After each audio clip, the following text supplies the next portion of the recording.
ഇന്ന് പ്രഭാത സൂര്യൻ ഉദിച്ചുയർന്നിട്ട് കുറേ നേരമായി. എല്ലാ കൂട്ടുകാർക്കും പുതിയൊരു വീഡിയോയിലേക്ക് സ്വാഗതം. അപ്പോഴേ ഇന്നത്തെ വീഡിയോ ബ്രേക്ക്ഫാസ്റ്റ് തയ്യാറാക്കുക, ഉച്ചഭക്ഷണം തയ്യാറാക്കുക, ഇതാണ് ഇന്ന് ഈ വീഡിയോയിൽ ഉൾപ്പെടുത്തിയിരിക്കുന്നത്. അപ്പോൾ കണ്ടു നോക്കാം.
ഇന്ന് ഞാൻ രാവിലത്തെ ഭക്ഷണത്തിന് വേണ്ടി തയ്യാറാക്കുന്നത് പാലപ്പമാണ്. അതിൻ്റെ കൂടെ കറി ഒന്നും വെച്ചില്ല. ഞാനൊരു ചമ്മന്തിയാണ് തയ്യാറാക്കിയത്.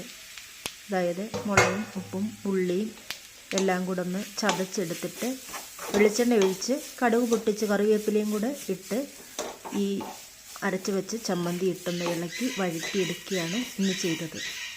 കൂടെ ഞാനൊരു തക്കാളി ചമ്മന്തിയും തയ്യാറാക്കിയിട്ടുണ്ട്. കാണാം.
അറിയാൻ വയ്യാത്ത കുട്ടികൾക്ക് കഞ്ഞി ഊറ്റുന്നത് എങ്ങനെയാണെന്ന് ഞാനിന്ന് ഇന്നത്തെ ഈ വീഡിയോയിൽ കാണിച്ചു തരാം.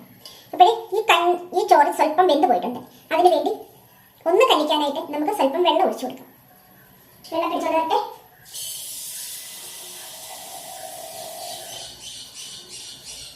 വെള്ളം ഒഴിക്കാം, പച്ചവെള്ളം.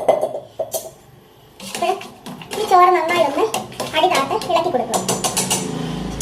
ഒന്ന് ചുറ്റിക്കുക കറി കൊണ്ട്. എന്നിട്ട് ഇതുപോലെ ഒരു കലവും ഇതുപോലെ ഒരു ചരിവ് എടുക്കുക. ഇപ്പോൾ ഊറ്റുപാത്രമൊക്കെ ധാരാളമായിട്ടുള്ള കിട്ടും, കോരി വെക്കുന്ന കോരി കിട്ടും, എല്ലാം കിട്ടും. ഇല്ലാത്തവർക്ക് വേണ്ടിയാണ് ഞാൻ ഈ കാണിക്കുന്നത്. പിന്നെ തിളച്ചടുപ്പിൽ നിന്നും പതുക്കെ ദേഹം പൊള്ളിക്കാതെ മറ്റൊരടുപ്പിലേക്ക് വെക്കുക. എന്നിട്ട് ഈ ചരുവം വെച്ചിട്ട് അടപ്പ് തുറന്ന ശേഷം സാവധാനം കുറേശ്ശെ വെള്ളം, കഞ്ഞിവെള്ളം ഈ ചരുവത്തിലേക്ക് പകരുക. പതുക്കെ പതുക്കെ അടപ്പടച്ച് പകരല്ലേ, അടപ്പ് തുറന്ന ശേഷം. എന്നിട്ട് ഈ വെള്ളം മറ്റൊരു കലത്തിലേക്ക് ഒഴിച്ചു വെക്കുക. കഞ്ഞിവെള്ളം കുടിക്കാൻ ഏറ്റവും നല്ലതല്ലേ, കഞ്ഞിവെള്ളം നഷ്ടപ്പെടുത്താതെ ഒഴിച്ചു വെക്കുക. കഞ്ഞിവെള്ളം കുടിച്ച ശേഷം ബാക്കിയുള്ളത് നമ്മൾ വളർത്തുന്ന കൊടിയുടെ ചൂട്ടിലോ തെങ്ങിന്റെ ചൂട്ടിലോ ഒക്കെ ഒഴിക്കുക. എന്നിട്ട് ബാക്കിയുള്ള വെള്ളം പതുക്കെ സാവധാനം പിന്നെയും ആ ചരുവം വെച്ചിട്ട് സാവധാനം ഊറ്റി അടപ്പ് വെച്ച് ഊറ്റുക.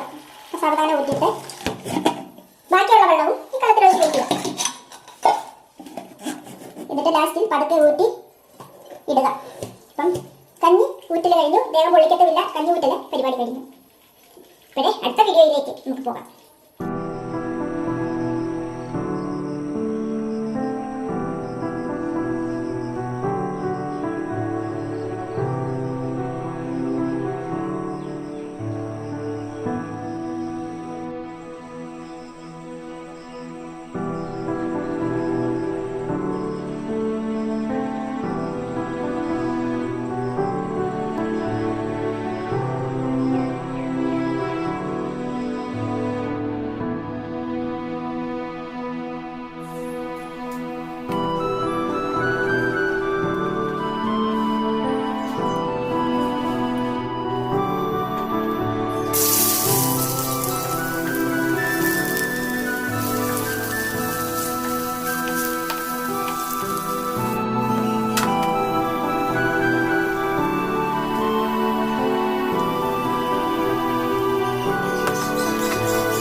ഇന്ന് അച്ചിങ്ങപ്പയറാണ് മെഴുക്ക് പുരട്ടി വെക്കുന്നത്.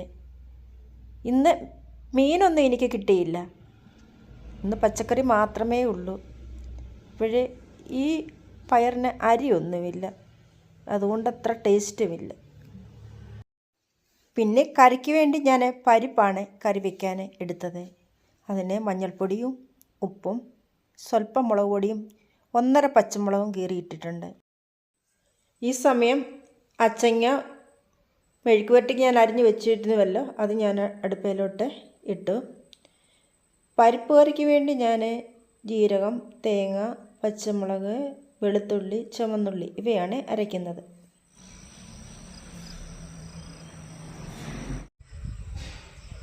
ഇപ്പോഴേ ഞാൻ പരിപ്പ് കറിക്കൊക്കെ കടുവറുത്തൊക്കെ ഇട്ടു. ഇനി ആ കടുവറുത്ത ചീനിച്ചട്ടി തന്നെ 2 പപ്പടം പൊള്ളിക്കുകയാണ്.